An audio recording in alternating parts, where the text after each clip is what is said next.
मुसळधार पावसात बदनापूरमध्ये उपवर्गीकरणाविरोधात आंबेडकरवादींचा आक्रोश. भव्य निषेध मोर्चा काढत तहसीलदारांना निवेदन.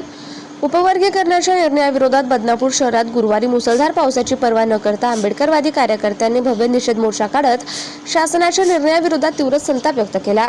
गुरुवार दिनांक 30 जुलै 2026 रोजी सायंकाळी 5 वाजता मिळालेल्या माहितीनुसार पावसातही मोठ्या संख्येने नागरिक, युवक आणि महिला सहभागी झाल्याने आंदोलनाला उत्स्फूर्त प्रतिसाद मिळाला.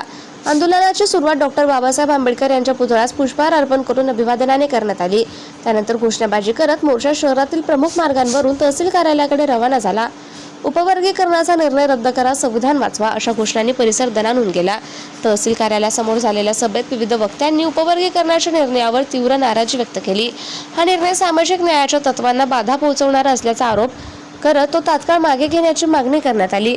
यावेळी आंबेडकरवादी नेते अमनराज आंबेडकर यांनी आपल्या भाषणात स्थानिक आमदार नारायण कुचे यांच्यावर थेट टीका करत या प्रश्नावर आपली स्पष्ट भूमिका जाहीर करण्याचं आवाहन केलं. शासनाच्या धोरणावरही त्यांनी कठोर शब्दात टीका केली असून समाजाच्या न्याय हक्कांसाठी संघर्ष अधिक तीव्र करण्याचा इशारा दिला. सभेनंतर आंदोलनकर्त्यांच्या शिष्टमंडळाने तहसीलदारांना विविध मागण्यांचं निवेदन सादर केलं. उपवर्गीकरणाचा निर्णय तातडीने मागे घ्यावा ही प्रमुख मागणी निवेदनात करण्यात आली. दरम्यान मुसळधार पाऊस सुरू असतानाही आंदोलनकर्त्यांचा उत्साह कायम राहिला. पावसात भिजत मोठ्या संख्येने कार्यकर्त्यांनी मोर्चात सहभाग नोंदवून एकजूट दर्शवली. कोणताही अनुचित प्रकार घडू नये यासाठी पोलीस प्रशासनानं चोख बंदोबस्त ठेवला होता.